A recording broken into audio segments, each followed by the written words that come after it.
Imagine walking down a London street in 1943.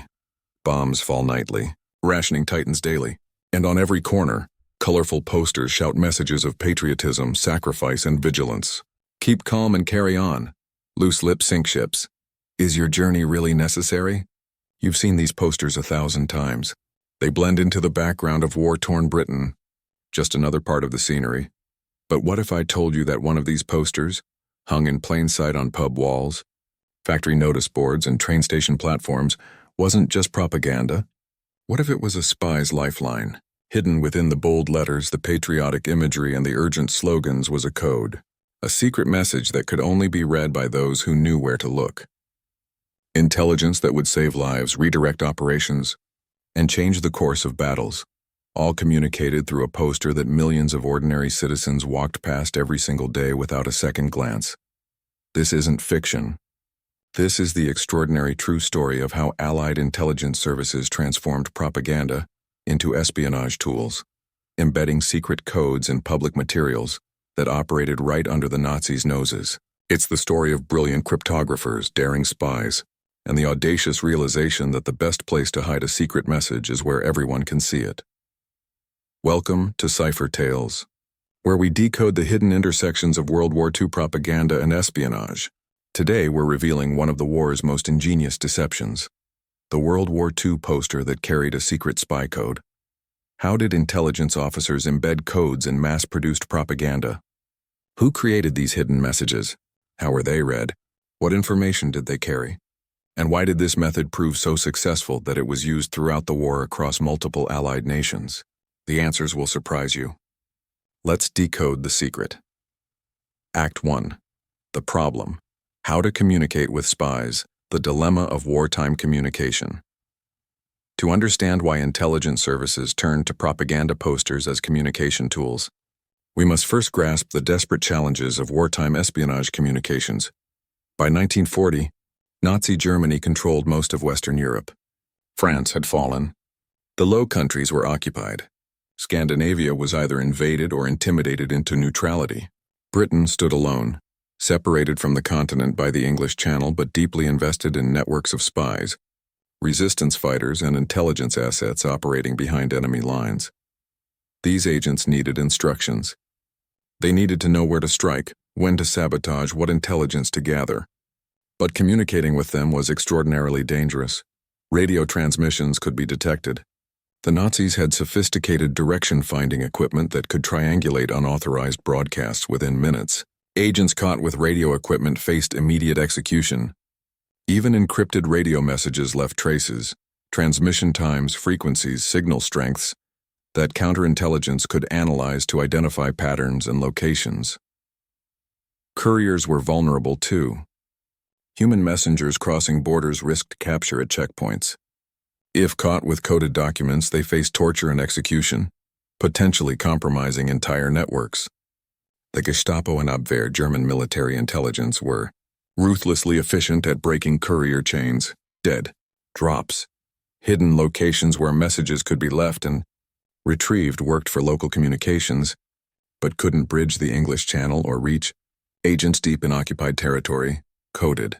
Letters sent through postal systems were monitored. German censors examined international mail, looking for suspicious patterns in visible ink or coded language. Anything that seemed unusual was intercepted. The British Special Operations Executive, SOE, the American Office of Strategic Services, OSS, and MI6 all faced the same impossible question. How do you send specific, time-sensitive instructions to agents scattered across Nazi-occupied Europe without getting them killed? The answer came from an unexpected source, and it was hiding in plain sight: the birth of visual communication systems. In late 1940, a cryptographer working for MI6, we'll call him Robert, as his real identity remains partially classified, proposed a radical idea during a strategy meeting at Broadway Buildings, MI6's headquarters in London. What if intelligence messages weren't transmitted at all? What if they were published? The room fell silent. Published. One officer reportedly said, "Are you suggesting we take out advertisements for our spies in Berlin newspapers?" Robert clarified, "Not advertisements, propaganda. The Allies were already producing millions of propaganda leaflets, posters, and materials dropped over occupied Europe or distributed through neutral countries. These materials were expected, legal, and ignored by most people as mere psychological warfare. What if coded messages were embedded within them? The advantages were immediately apparent. First, deniability. If a German counterintelligence officer discovered a pattern in a propaganda poster, they couldn't arrest anyone for merely possessing it. The poster was everywhere, legal and ostensibly created by the British government for morale purposes.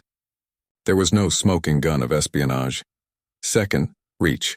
A poster design could be reproduced thousands of times, distributed widely, and reach agents across multiple countries simultaneously. One design could communicate with dozens of operatives at once. Third, security. There was no transmission to intercept, no courier to capture, no suspicious behavior to observe. An agent could receive a message simply by looking at a poster in a public place. Fourth, it was repeatable. Messages could be updated by releasing new poster designs, creating an ongoing communication channel that appeared to be nothing more than evolving propaganda campaigns. The concept was approved, but implementing it required solving a crucial challenge. How do you embed a code in a public poster that enemy intelligence won't notice but your own agents will recognize and decode? The answer lay in steganography, the art of hiding messages in plain sight. Act 2. The method, designing the code steganography.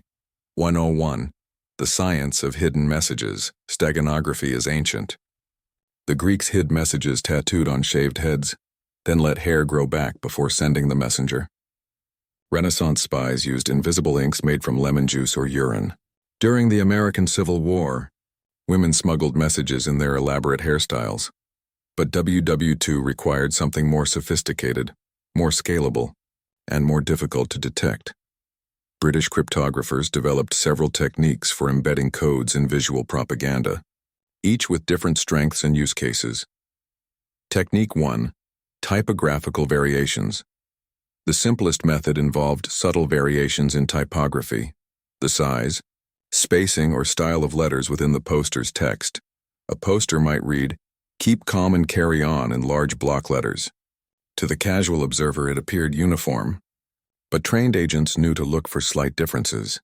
Perhaps certain letters were fractionally larger, or specific words had marginally wider letter spacing, or particular punctuation marks were positioned slightly higher or lower than others. These variations were minute, barely perceptible to the untrained eye, but they created patterns. The pattern could encode messages using predetermined systems. Every enlarged letter might represent a letter in the hidden message. Variations in spacing could indicate numbers: narrow, dirty 1, medium rar 2, wide har 3. Position irregularities could signal coordinates or dates. The beauty of this system was its subtlety. Even if German intelligence examined the poster, the variations appeared to be printing inconsistencies, normal imperfections in mass production. Only someone specifically trained to look for the pattern and knowing the decryption key could extract the message. Technique 2. Color codes. Some poster designs used color variations as encoding mechanisms. WW2 propaganda was vibrant. Bold reds, blues, yellows, and greens captured attention and conveyed emotion. But within this palette, subtle shifts could carry meaning. A poster series might feature a British bulldog, a common symbol of resilience. In one version, the bulldog's collar is bright red. In another, it's a slightly darker crimson. In a third, it's red-orange. To the public, these appeared to be different print runs or artistic choices. To trained agents, they were signals. Red collar, operation proceeding as planned. Crimson, delay by 48 hours. Red-orange, abort and go to contingency. Combined with other elements, the position of objects in the frame, the number of visible stars in a flag, the direction a figure was facing, color codes could communicate complex instructions. The challenge was consistency. Printing technology in the 1940s wasn't perfectly reliable, so intelligence services had to use color differences significant enough to survive printing variability, but subtle enough to avoid suspicion. Technique 3. Positional encoding. Perhaps the most sophisticated, Technique involved the precise positioning of visual elements within the posters. Composition designers created posters with multiple small elements, stars, dots, symbols, or background details. The exact position of these elements encoded information using a predetermined grid system. Imagine: star in upper left quadrant, position A3, target confirmed. Star in center right, position D7 bar, supply drop needed. No star in bottom section, all clear. By varying the positions across different poster prints or versions, intelligence services could send different messages through what appeared to be the same basic design, with minor artistic variations. Technique 4. Numerical anomalies. Some propaganda posters included statistics or numbers, production figures, enemy losses, morale-boosting tallies. Britain has produced 5,000 Spitfires, or join the 2,000 in uniform. These numbers could be slightly altered and specific versions distributed to specific locations. An agent in Paris might see a poster claiming 5,127 Spitfires while one in Brussels saw 5,139 Spitfires. The difference, 12, could indicate a date, the 12th, a map coordinate, or through more complex prearranged systems, a specific operational code. The Germans, if they noticed discrepancies, would likely attribute them to information updates or propaganda exaggerations. Intelligence services exploited this assumption ruthlessly. The master code, combining techniques. The most secure communications used multiple techniques simultaneously.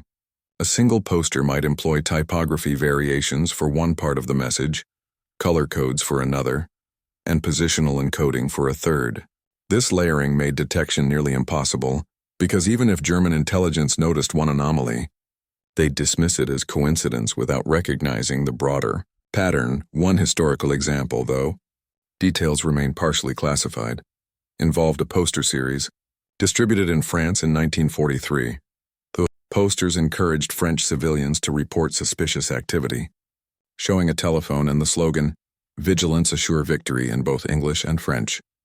Hidden within were multiple codes. The telephone's dial positions encoded coordinates for supply drop zones. Specific letter enlargements spelled out June, indicating timing.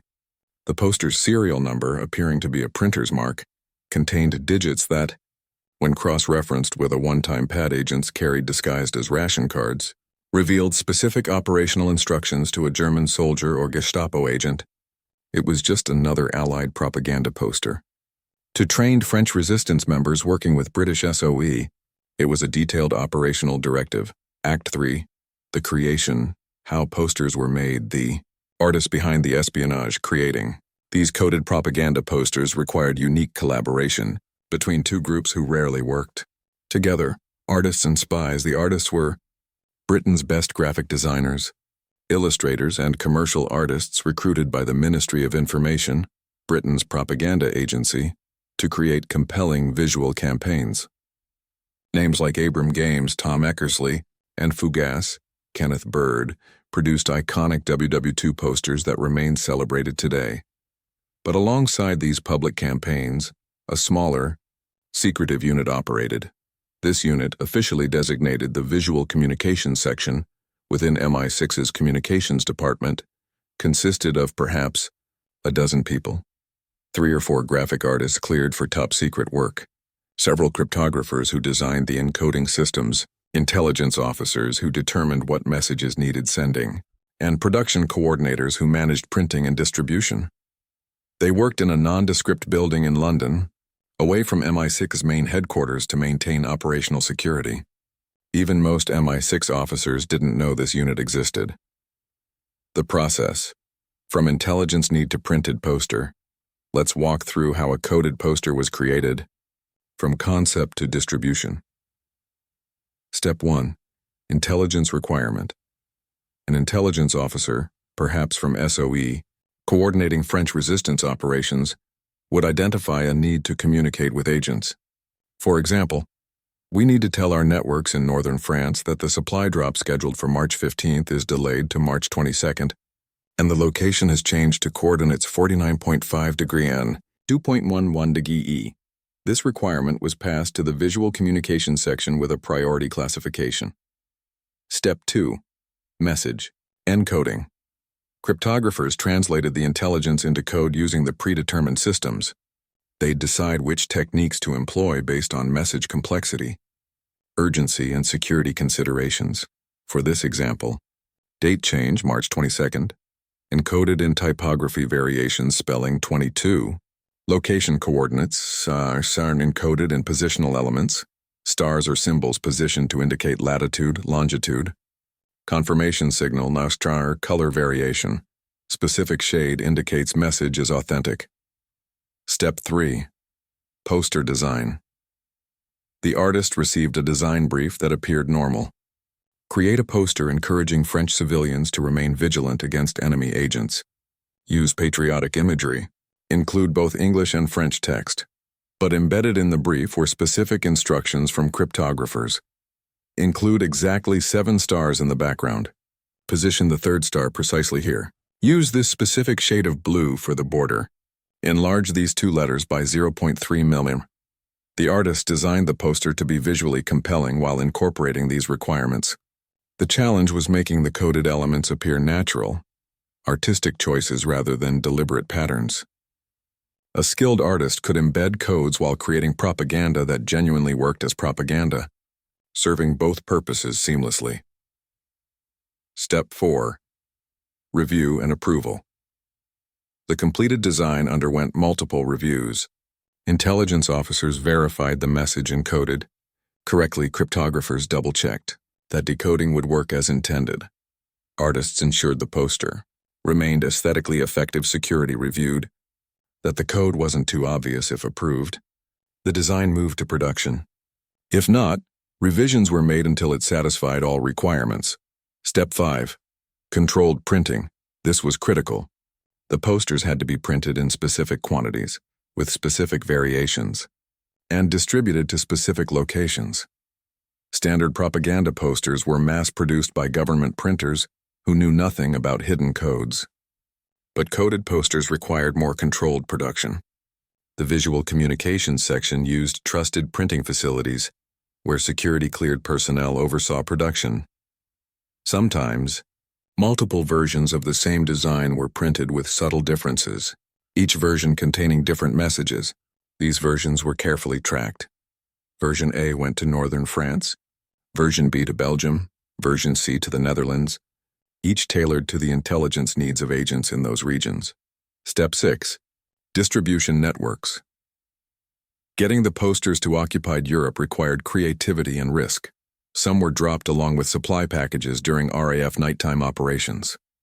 Resistance groups receiving supply drops would find not just weapons and explosives, but also propaganda materials, including coded posters, that they were instructed to distribute publicly. Others were smuggled through neutral countries. Sweden, Switzerland, and Portugal maintained postal and communication links with occupied territories. Coded posters could be shipped to neutral capitals, then forwarded to underground networks that posted them in public spaces. Still others were incorporated into legitimate Allied propaganda efforts. The Allies dropped millions of propaganda leaflets over occupied Europe, a nuisance to the Germans but legal under the laws of war. Coded materials could be mixed with regular propaganda, distributed widely, and reach agents without special handling. The security challenge: not too secret. Here's the delicate balance. The posters had to be public enough that agents could access them without suspicion, but the codes had to remain secret enough that German intelligence didn't detect them. If a coded poster was too rare, or appeared only in specific locations, German counterintelligence might notice and investigate. But if the code was too obvious, it risked discovery. The visual communications section addressed this by ensuring coded posters looked identical to regular propaganda, making them appear routine, distributing them widely enough that agents accessing them seemed to be doing nothing unusual, changing encoding techniques periodically, so patterns didn't emerge over time, using codes that required pre-shared keys, one-time pads or code books that agents memorized or carried, disguised as innocuous documents. One former intelligence officer later wrote in declassified memoirs, "The genius wasn't in the complexity of the code, it was in the audacity of the method." Hide a message where everyone can see it and nobody suspects it's there. Act 4. The agents. Who use these codes? The watchers. Training agents to read. Hidden messages, agents operating behind enemy lines. Underwent extensive training before deployment, including how to recognize and decode visual intelligence communications. At SOE training facilities in the British countryside, places like Beaulieu and Hampshire, recruits learned various skills: silent killing, explosives, radio operation, and crucially, recognizing intelligence communications hidden in propaganda materials. An instructor might display a propaganda poster and ask, "What do you see?" The recruit would respond with the obvious. A poster encouraging vigilance? "Sir, look again, closer." The recruit would study it, eventually noticing, with guidance, the slight typography variations, the unusual positioning of elements, the specific color choices that weren't quite standard. That, the instructor would say, is a message. Learn to read it, and you'll never be truly cut off from home. The one-time pad system. Agents were typically given one-time pads, sheets of paper containing random letter-number combinations that served as decryption keys. These pads were printed on dissolving water or highly flammable paper so they could be destroyed instantly if capture seemed imminent.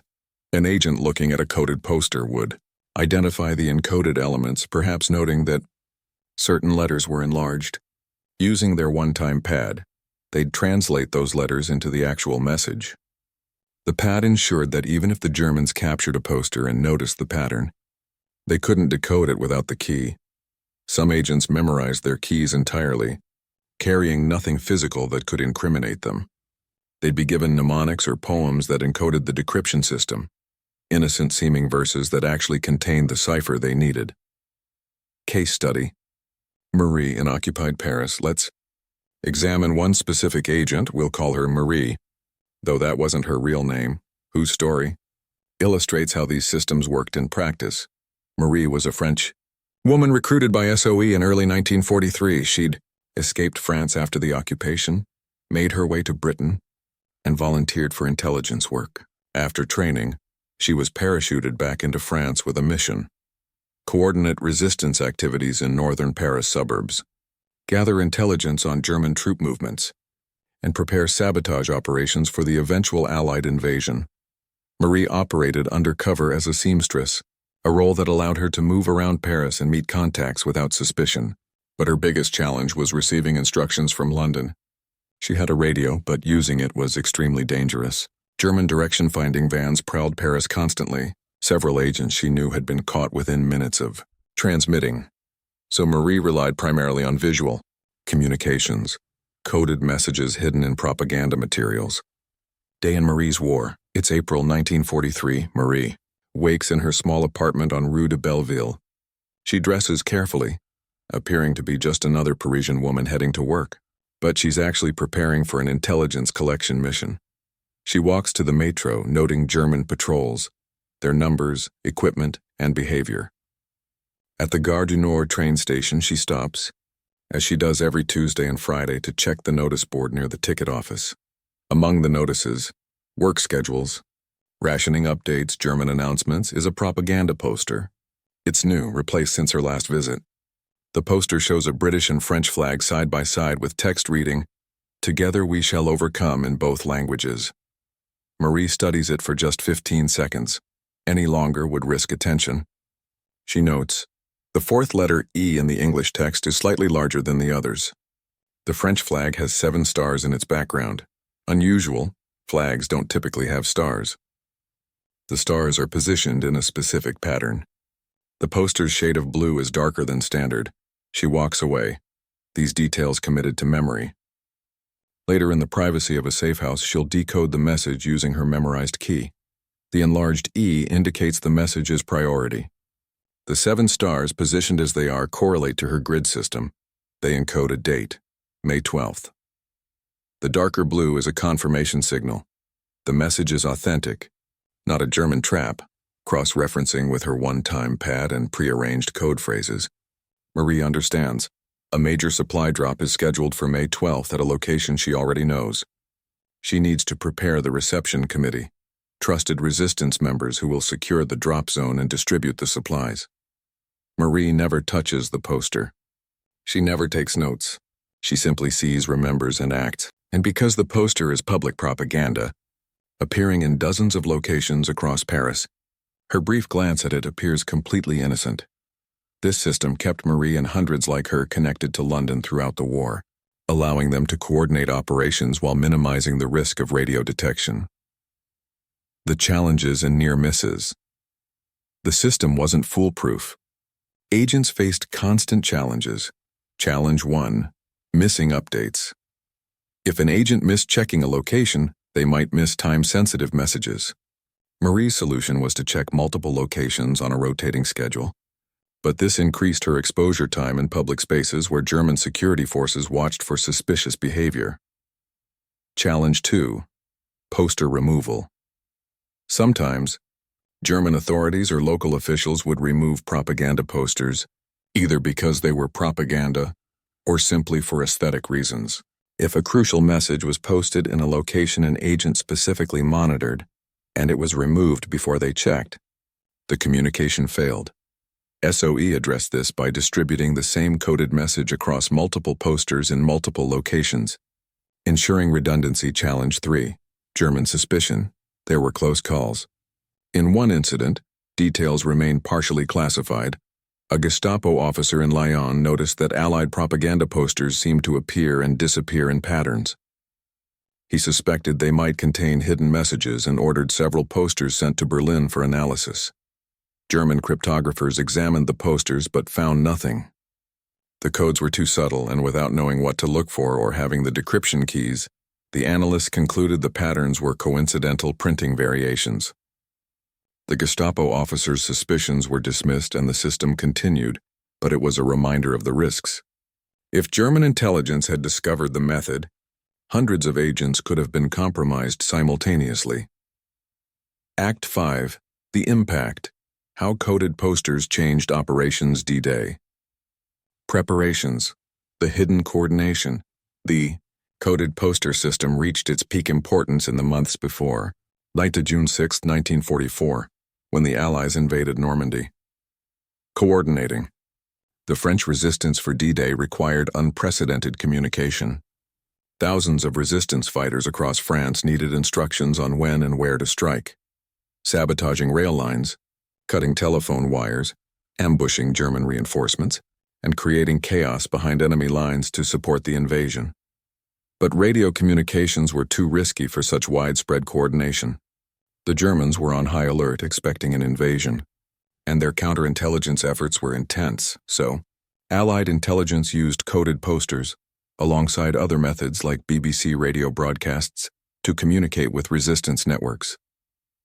In May 1944, specific poster series were distributed across France. To the Germans, they appeared to be standard propaganda, encouraging French civilians to prepare for liberation.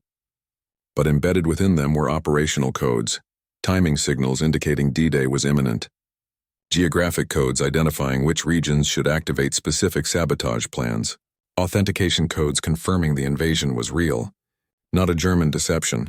The 2-week warning.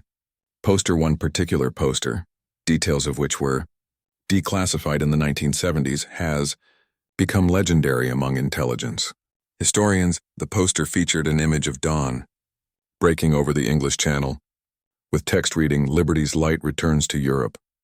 It appeared innocuous, even inspirational, but to trained resistance leaders across France, it contained a crucial message encoded in the positioning of light rays in the dawn sky, subtle color gradients, and typography variations. Prepare for major operations within 2 weeks. Await final confirmation signal. Prioritize rail sabotage. This single poster design, distributed in thousands of copies across occupied France, alerted resistance networks to prepare without requiring risky radio transmissions that could have been detected and decrypted by the Germans. When D-Day arrived, French resistance sabotage was so effective that German reinforcements were significantly delayed reaching Normandy, contributing to Allied success in establishing the beachhead. The numbers, quantifying the impact. Precise numbers remain classified. But declassified documents and post-war interviews with intelligence officers provide estimates. Approximately 200-300 distinct coded poster designs were created between 1941-1945. These posters communicated with an estimated 2,000-3,000 agents across occupied Europe. The system enabled coordination of thousands of resistance operations without equivalent radio traffic. Security assessment.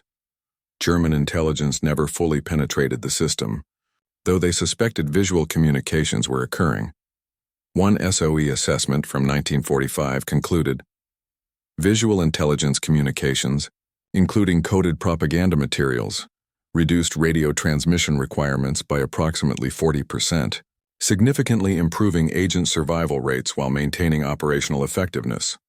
In simpler terms, coded posters saved lives. Beyond Europe, the Pacific Theater. While the European theater saw the most sophisticated use of coded posters, the Pacific Theater had its own applications. Allied intelligence operating in Japanese-occupied territories faced even greater challenges. Asian agents working for the Allies had fewer safe communication options, and Japanese counterintelligence was brutal. The OSS, American intelligence, developed systems for embedding codes in propaganda materials distributed in China, Burma, and the Philippines. These used similar techniques: typography variations, positional encoding, and color codes hidden within anti-Japanese propaganda leaflets. One innovative approach involved creating propaganda materials that appeared to be Japanese-produced but were actually Allied forgeries containing hidden messages for underground networks. These materials could be left in public places without immediately arousing suspicion because they appeared to be official Japanese propaganda. The effectiveness was harder to measure in the Pacific, but post-war debriefings confirmed that visual communications helped coordinate guerrilla operations and intelligence gathering in regions where radio communication was nearly impossible. Act 6. The Legacy, from WW2 to Modern Information Warfare. The Cold War Evolution. After WW2, the techniques pioneered in coded poster systems didn't disappear, they evolved. During the Cold War, both Western and Soviet intelligence services used steganography in various forms. Messages were hidden in magazine advertisements, newspaper articles, radio broadcasts, and even television signals. The principles remain the same: hide information in plain sight within innocuous public communications.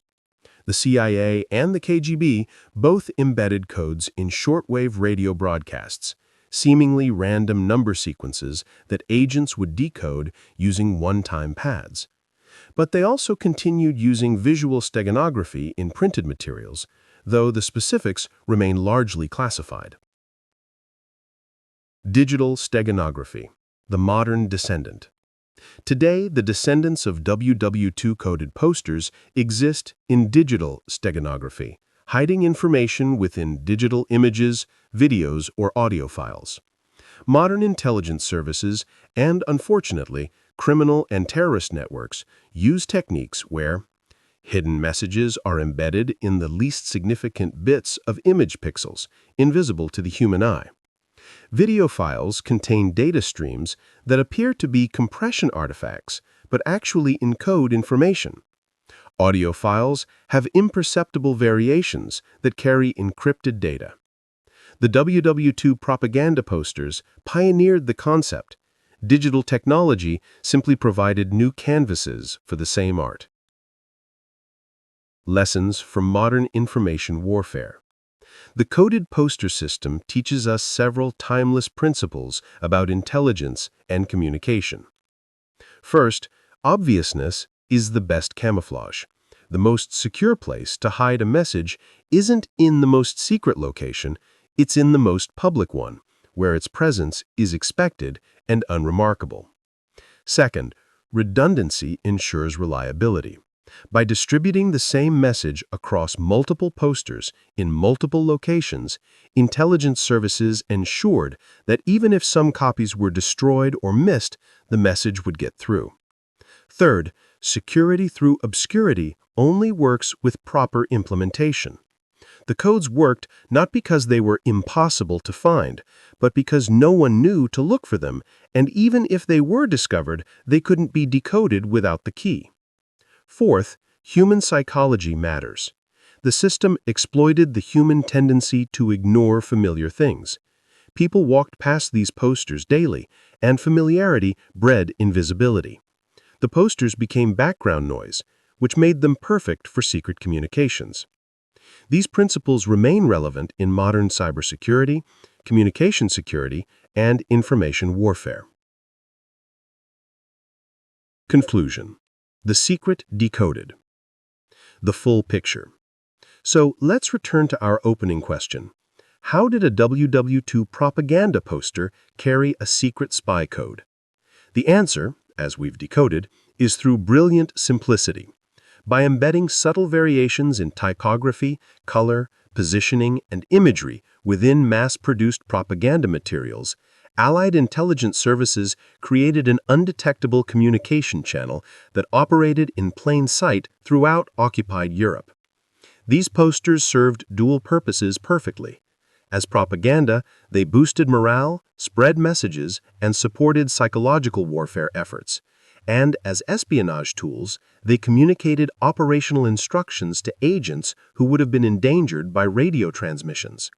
This system required extraordinary coordination between artists, cryptographers, intelligence officers, and agents in the field.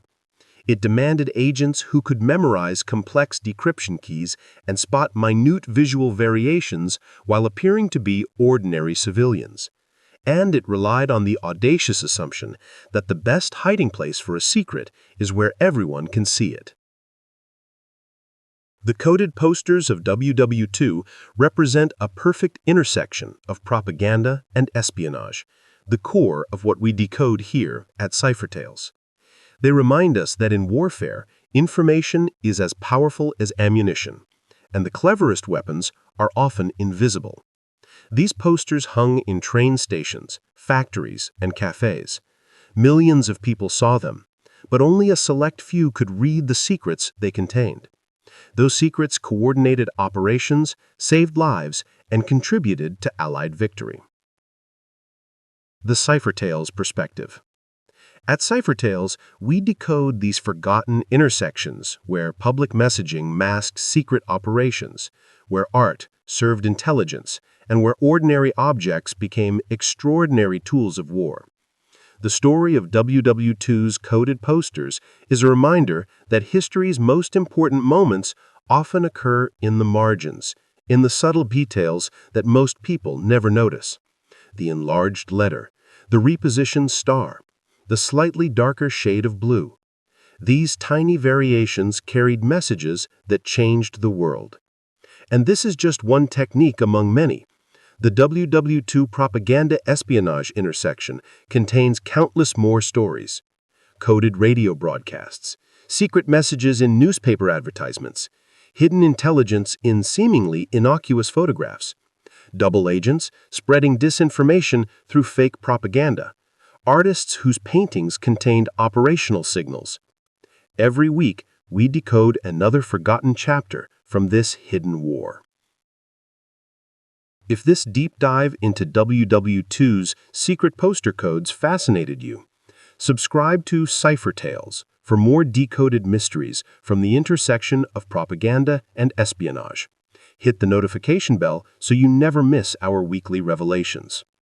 Like this video if you found it engaging and enlightening. Every like helps us reach more people who appreciate the hidden complexities of history. Comment below and tell us, were you surprised by how simple yet effective these codes were? Can you think of modern examples of information hidden in plain sight? What other WW2 propaganda espionage intersections should we decode next? Share this video with history enthusiasts, espionage fans, or anyone fascinated by the clever ways humans communicate under impossible circumstances. Next upload on Cipher Tales, Operation Fortitude, how fake propaganda created a phantom army that fooled Hitler. You won't believe the scale of deception involved. Until then, remember, the most important messages are often the ones hidden in plain sight, waiting for someone who knows how to look. This has been Cipher Tales.